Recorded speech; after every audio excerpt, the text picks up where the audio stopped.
আমি রাজনীতিতে খুব নতুন, তবে এইটুকু বলতে চাই যে এরকম সময় যারা মমতা বন্দ্যোপাধ্যায়ের হাত ছেড়ে দেবেন তারা পার্টির ক্ষেত্রে বেনজল, এবং বেনজল যত তাড়াতাড়ি চলে যায় পার্টির তত বেশি শুদ্ধিকরণ হবে। হ্যাঁ, তো খারাপ সময় যদি তোমার বাড়ির লোক পড়ে তোমার বিরুদ্ধে তারাও মুখ খুলতে শুরু করবে প্রবীর, এটা নতুন কিছু না।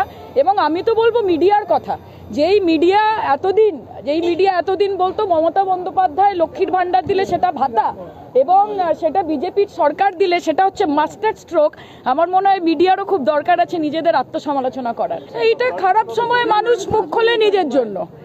এতদিন যদি দলের বিরুদ্ধে কোনো ক্ষোভ থাকতো, পার্টিতে সবসময় স্পেস ছিল কথা বলার, কিন্তু পার্টিতে তারা সেটা বলেনি। এখন নিজেদের গা বাঁচানোর জন্য, পিঠ বাঁচানোর জন্য যারা বলছেন তারা তো আমার সাথে কাউন্টিং এজেন্ট হিসেবে, কাউন্টিং অবজারভার হিসেবে ছিলেন। একটা বাঁচতে না বাঁচতে কোলাঘাটে গিয়ে লাঞ্চ করছিলেন সবাই, আমাকে যেন কেউ না বলতে। তো এবার খুলতে বলুন না, খুলে যদি পরিবর্তন আনতে পারেন, টলিউডকে যদি হলিউড করতে পারেন, তাহলে আমাদের থেকে বেশি খুশি কে হবে? অবশ্যই করুন।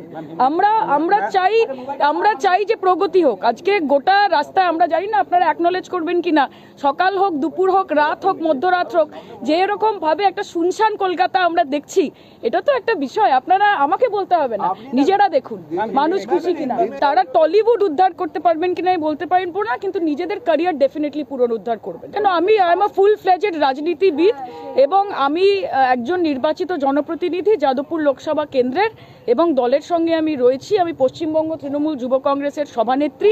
আমার কাছে ইদার অর বলে কোনো অপশন নেই। আমি অভিনয় করাকালীন রাজনীতি করেছি, রাজনীতি করাকালীন অভিনয় করেছি। আমার যখন যেটা ইচ্ছে আমি সেটা করব, সেটা বিজেপি বা বিজেপির মিডিয়া ঠিক করে দেবে।